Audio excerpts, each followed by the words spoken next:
so pleased to be bringing my anthology necklace to you. This is one that I've had for a while and haven't done a video on.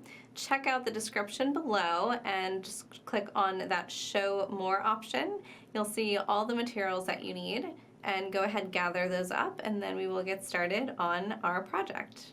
The first thing I'm going to do is select a variety of materials that I want to use. I have these forms here, and these are the rectangular forms. So I'm going to select a couple of these. I have them in gunmetal and I have them in silver. And then I also have a smaller size of them in the gold. So I wanted to incorporate some different metals and really kind of give it this eclectic look in every way possible. So I've got my forms, and then I also need a variety of beads that's going to fit nicely inside of these forms. So you can see I have a few little samples down here. Seed beads, 11 seed beads are definitely one of those things, and I have a few different colors here.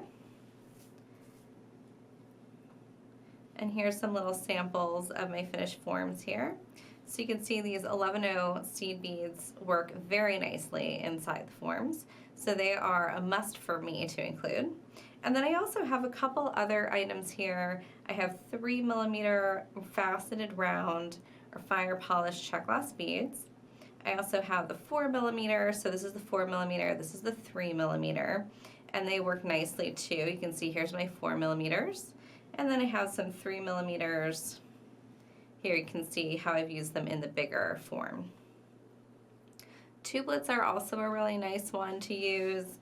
I have those in a form here that I can show you, so they work really nicely to just kind of go back and forth. And I also have a hook here because I'm going to use that as my clasp. So the clasp you can use whatever you're comfortable with, but I have the hook out here because this is what I'm going to use for this particular project. So go ahead and gather up some forms and a nice variety of beads. Between 3 and 4mm, some seed beads, something like a tublet works very nicely. Go ahead and grab those, and then I will show you how to begin with your first form. I'm going to start by picking up my form here, and I want to start adding my beads along the side, the long side here. So my beads are going to stretch from one long side to the other long side, and they will be in parallel to the short top and bottom of the rectangle. So orient this rectangle just like this, just like a door. I'm going to pick up my first bead that I want to use, and I'll pick up one of these 3mm rounds.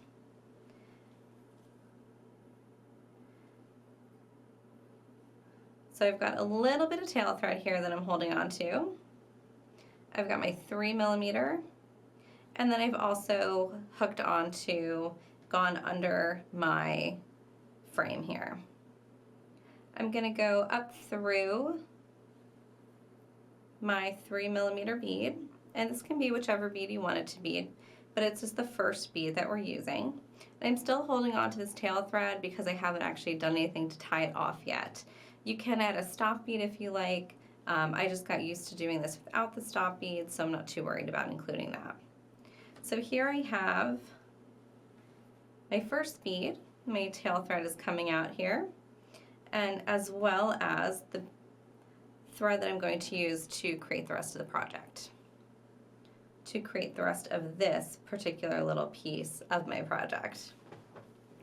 There's lots of different designs that you can do, so it'll be a little bit of trial and error when it comes to what exact pattern you want to do, you want to use to fill in each one of your little forms here. Here I've got all seed beads, and I'm just doing a number of seed beads back and forth. Here I've started out with some Czech Glass and then filled in the rest with seed beads. Tohos and 11s are going to be slightly different. So you can see here I have for Mayukis here, I have 5 Mayukis, and then I have 3 Tohos, and that works very well. That's because I'm combining them. So anytime you pick up a bead and you want to switch to another bead, you just take time to kind of get to know what's going to fit in there and a little bit of trial and error is going to just kind of be the name of the game with this. So because I'm starting with some Czech faceted rounds here in that 3mm, I'm going to actually add, I believe I'm going to try to add a tublet here. And let's see what this looks like. So this is what I'm talking about with this trial and error. You can easily lay that tublet in there and just get a feel for how much space it's going to take up. So I actually have extra space, so I can pick up a seed bead as well if I'd like to. I'm going to pick up one of my Yuki 11-0s and let this slide down. And you can see that that actually fills the space very nicely. So that's going to be my pattern on this particular frame. So then I've got the right number of beads to fill in the space between the long sides of my frame. This is the next step is actually going to be very similar to leather wrap. So if you're used to leather wrap, this is not going to be anything new to you, and you're going to know exactly what to do. I'm going to pull my thread tight so that I don't, so it doesn't get away from me here. And I'm just going to go under my frame here, and then back through the beads in that opposite direction. So I came through them, I picked them up in this order. My 3mm, my tublet, and my 11-0. I wrapped around my frame, and now I'm going back through those beads. And once you give it a nice tight pull, you shouldn't have any slack. And at this point it can slide quite a bit because we only have one little section or one little row of beads on, so there isn't anything else holding it in place. And it's going to go up and down, and that's fine. What I'm going to do here on the other side is I'm going to go under or around my frame again and back through my beads. So going around that frame is just allowing your beads and your thread to be anchored. And I like to go through there and anchor that and reinforce that.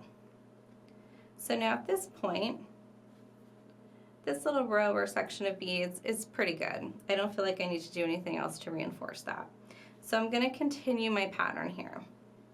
I'm coming out on the opposite side of where I started. So I'm just going to pick my beads up in the opposite order. I'm going to pick up my 11-0, my tublet, and my Czech Glass. And let those fall down.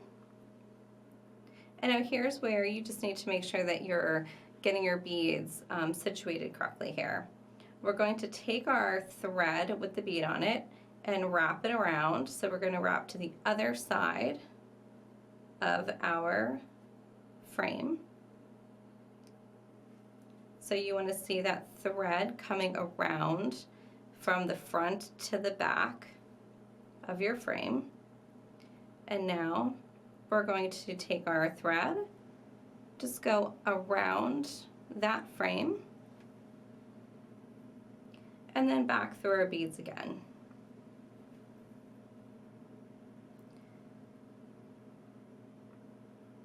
And we're going to do the same thing here on this side. We're going to go under our frame so that we're wrapping and catching that frame and creating a nice anchor. And then going back through our beads again. And like I said, if you are familiar with a leather wrap technique, this is very similar. You're basically just wrapping your thread around your frame here, but you're catching these beads here in the middle. So I'm going to do this one more time to show you how it would continue here. I have my thread coming out here on this side, coming out of my 3mm. I'm going to start here by picking up a 3, a tublet, and then another one of my 11-0s. When this all falls down here, I'm going to take these beads here, I'm going to just turn my frame in my hand here so that I'm on the other side, and I've got my thread coming around to the back of my frame,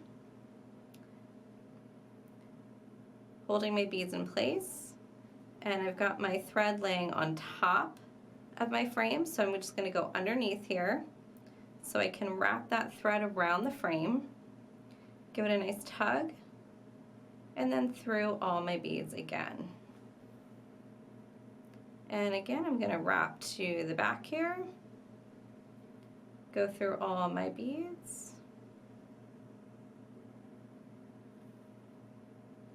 and if you give it a nice tight pull, you'll see everything will start to come and cinch together. So at this point now, I'm just going to continue this pattern. My next pickup would be a 3mm, a tublet, and an 11. And I'm just going to wrap around, go to the back, pass through my beads, continue the pattern that I've already been doing. And I'm going to continue that until I fill up the hole inside here of my frame. Now to finish this off, what I'll do is I'll take this thread here that was my beginning thread. I will just add a little, add my needle to this, and I'll tie it off and then burn it off, and I'll do the same at the end. So I'm treating this thread here at the beginning just like my thread at the end. I'm going to go ahead and finish this one, and then we'll talk about some other little patterns and how to put this all together in a lovely necklace. I wanted to give you a little hint about tying off your thread ends here. So you can see here I finished my one frame, and I'm ready to tie off this thread. I want to be tying off my thread ends so that they are somewhere towards the middle of the project. You're going to be using the beads that you have on either the very first row or the very last row that you added. So you're going to be taking your needle and thread back through those beads to string them eventually. So I don't want to have a knot in any of those beads. So what I'm going to do here is just kind of weave my beads or my thread through the beads here in the project until I get to a spot that's just not located someplace in this first or last row. So I'm just going to move to the center here. And some places it's easier to tie off your thread, like between two beads it may be easier rather than another two type of beads. So here between my tublet and my 3mm, it's going to be kind of easy, so I'm going to take advantage of that. Keep that other tail thread out of there. We don't want you, we just want this one. And so this is where I'm going to make my little knot. And I'm just tying between beads and trying to tie onto and around that thread that's already running through the beads. So make a little knot and pass through the beads.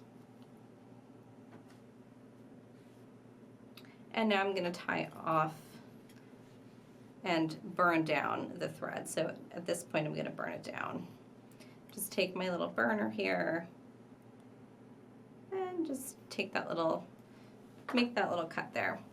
And I'm going to do the same for this little tail thread here. It's a little short. I would recommend making them a little bit longer, so you want to have maybe 5 or 6 inches if you really want to make sure that you are able to go farther down in your project and get a nice tight knot and have it far away from where you are going to be then reusing the holes of the beads in the future. So far away from that first and last row. So I'll do the same with this guy. I'll put a needle on him and take it down here to the middle and tie that off. So now I'm going to go ahead and make a few more of these, and I'll show you what I've done, all my little selections, and then we will go ahead and make this into a necklace. So now, if you've gone as crazy as I have, you have quite a variety of pieces to choose from. all of my little selections here. I chose to do the larger size rectangle as well as the smaller size rectangle. And I can either intersperse the smaller size rectangle with the larger and do like a large, small sort of pattern, something like this. Or what I can do is just put all my large ones together and hang them in some nice order, and then add my small ones at the end. So it's going to be up to you, whatever you think is going to look and feel nice around your neck.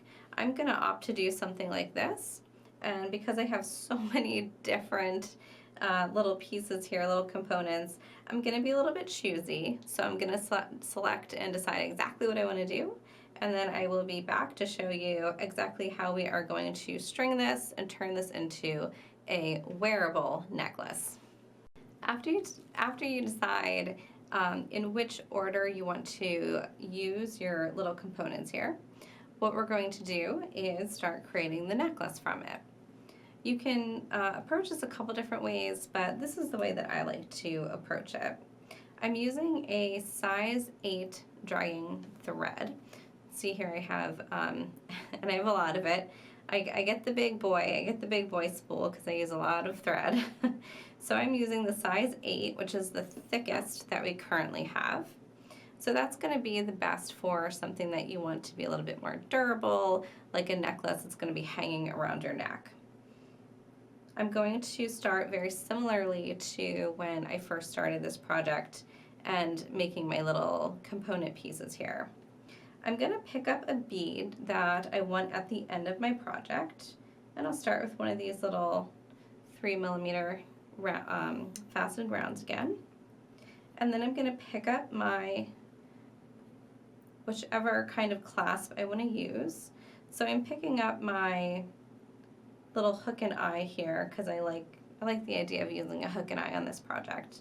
So I'm just going to pick up that hook, and I'll go through my 3mm round again. And so that will then attach nicely to the hook there. And just like I did before, I'm going to just hold on to this. You can put a stop bead on it if you like, but I'm going to continue to string from here, and then I will tie this. I'm going to continue to string from here, from my 3mm bead, and then I'll tie this little extra thread off at the end. So same kind of technique as we did in the beginning. It's very important if you are using something like a S hook, like what I'm using here, that any place that is not soldered, you make sure that that is nice and tight, and that your thread, because thread is very skinny, you want to tighten that up so that your thread isn't going to accidentally slip through there while you work. Now if it does, I can probably get it back on, but it's always better to just not have to think about that. So I'm going to start here with the stringing, and I've decided on a very simple design here of just some of my beads that I incorporated into these pieces and seed beads. And I might throw a tubelet in here. But this is just going to be basic stringing, so there's no special technique to this. You're just using beads that are going to complement your piece, or beads that you are using in your piece, and create that necklace.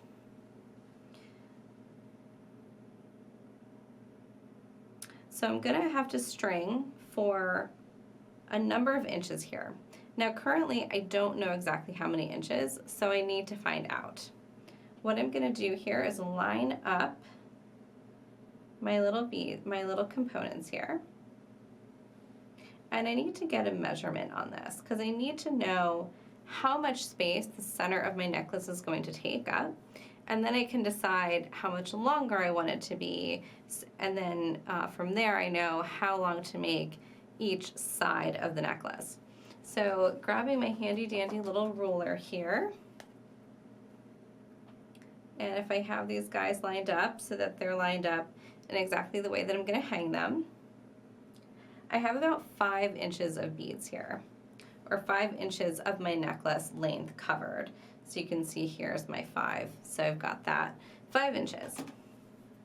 So if I was going for something like a choker length that is 16 inches, I have 5 of that 16 already covered.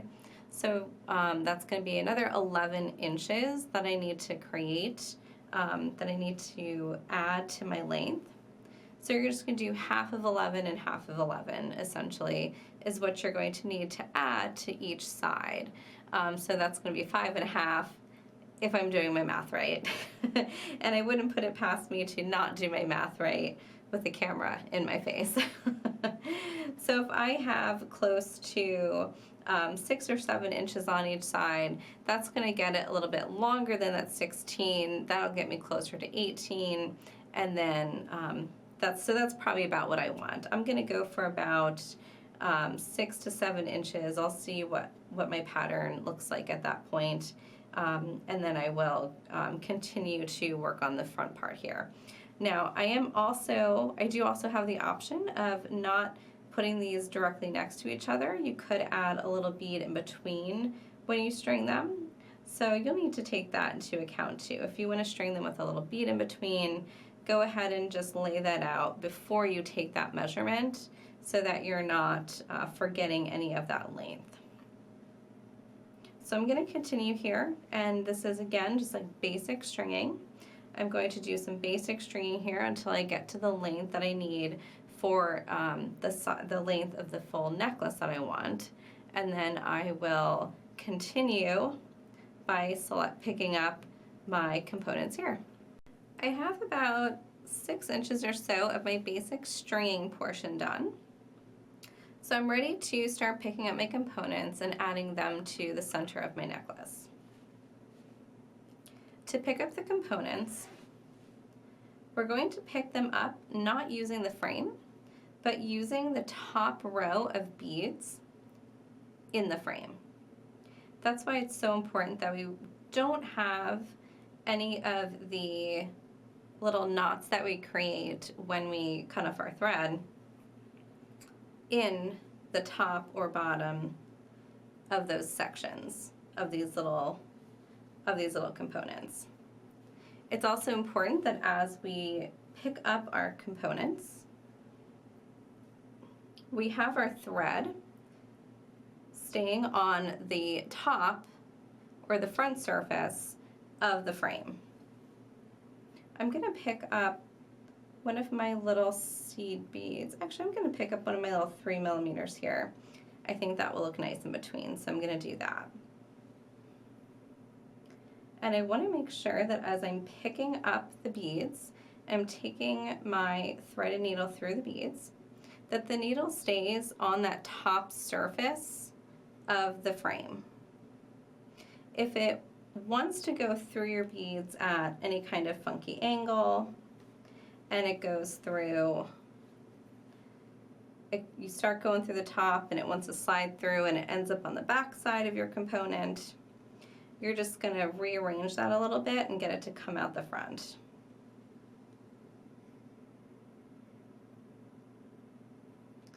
So you can see here I'm being very careful to keep my needle on the front side of the component, nothing on the back here. I don't want this needle going through the beads and coming out the back. That's going to let these components sit a little wonky and sideways, and so we want to avoid that.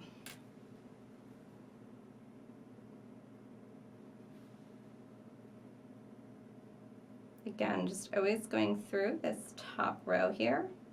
Now, if you find it difficult to go through in one direction, just try flipping it and going through the other row. So you've got 2 rows that would work.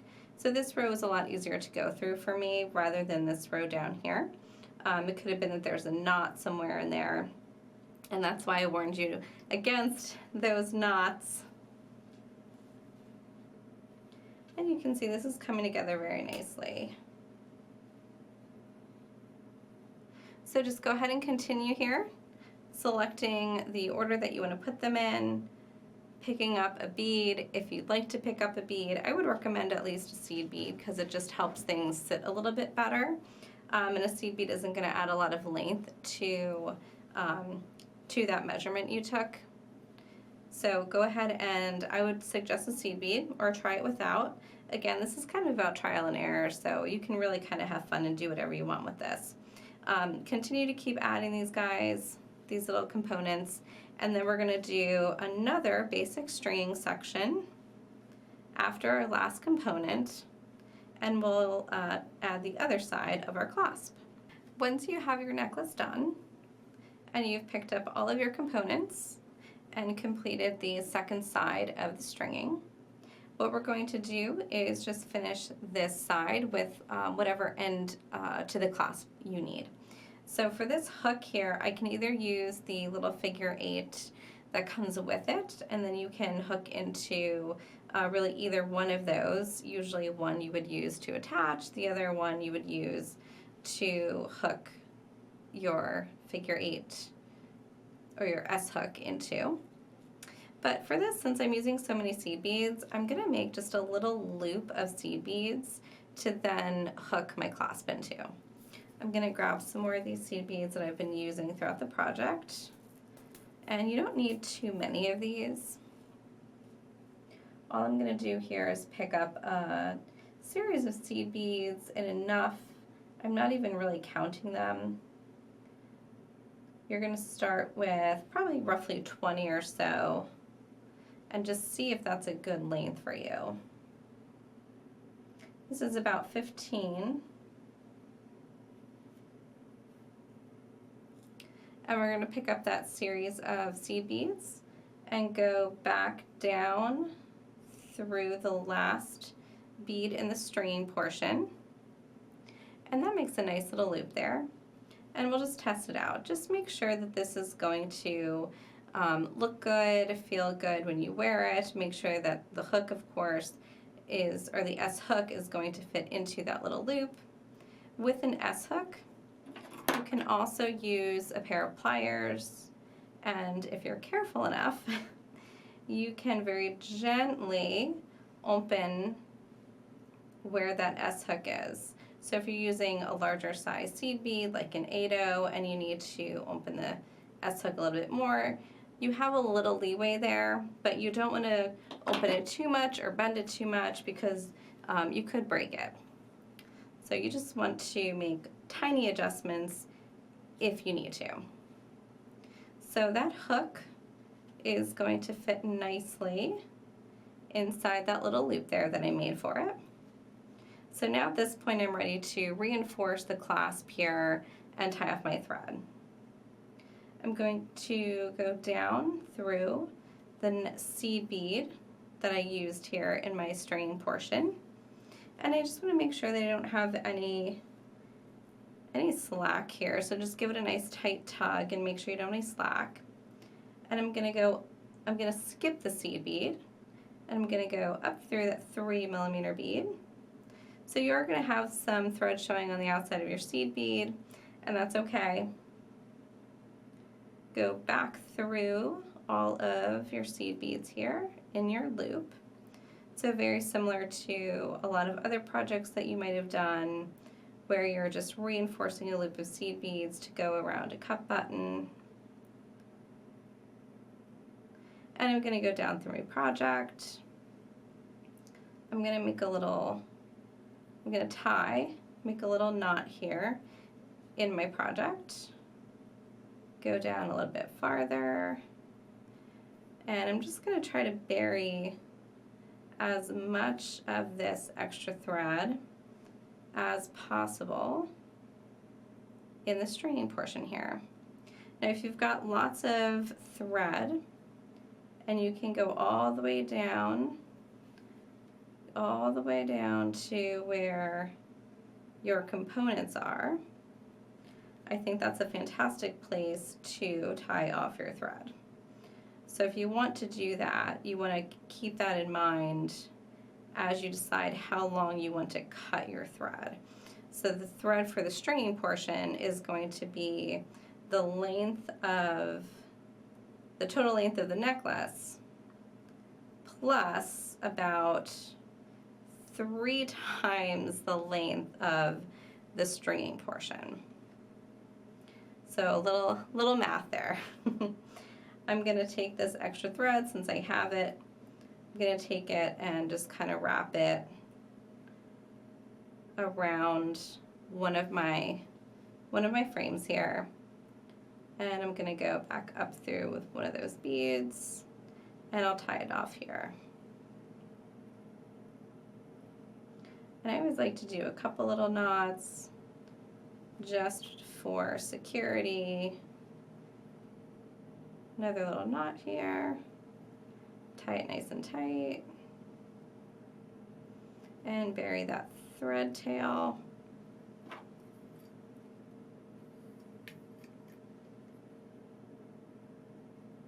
Cut that off and we're good.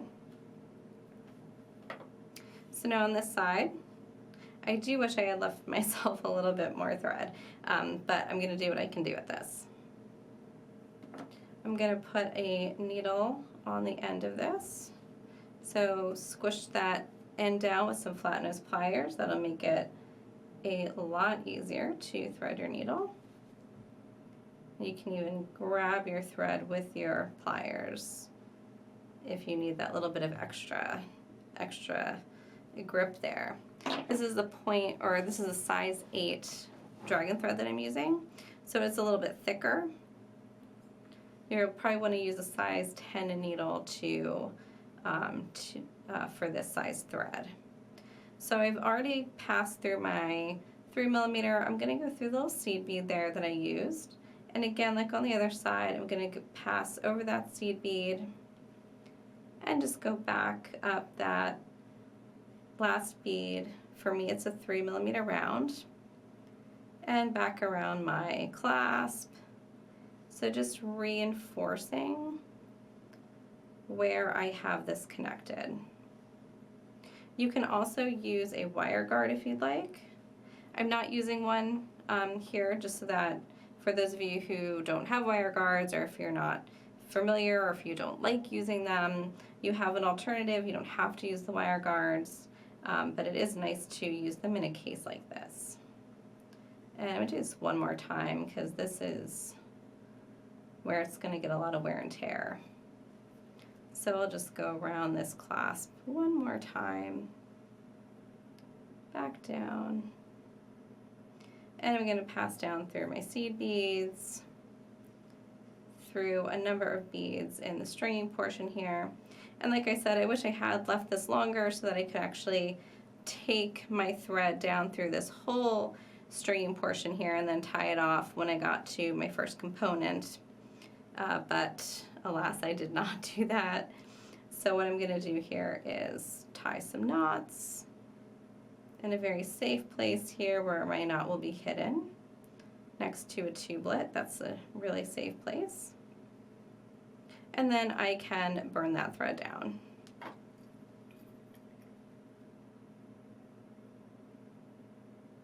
Now if you want to, if you have heavier beads, or if you're just a little concerned about the strength of making a necklace on something like a thread instead of a beading cable, I would recommend just using the same thread, but just going through a couple different times. So cut yourself a longer piece of thread and go through multiple times just to reinforce that. So here is our finished anthology necklace. Very lovely, if I do say so myself. All of our components here hanging freely, and a nice little necklace, beaded necklace up the back to add something kind of fun and interesting towards the back of your neck. I hope you enjoyed making the anthology necklace. I know I did. I've made a couple of them now, and I thoroughly enjoy it every time I make one. If you want more inspiration and you're looking for some more tutorials like this, go ahead and subscribe to our channel, and then remember to hit the notifications So you will get notified and you'll know as soon as something new comes out.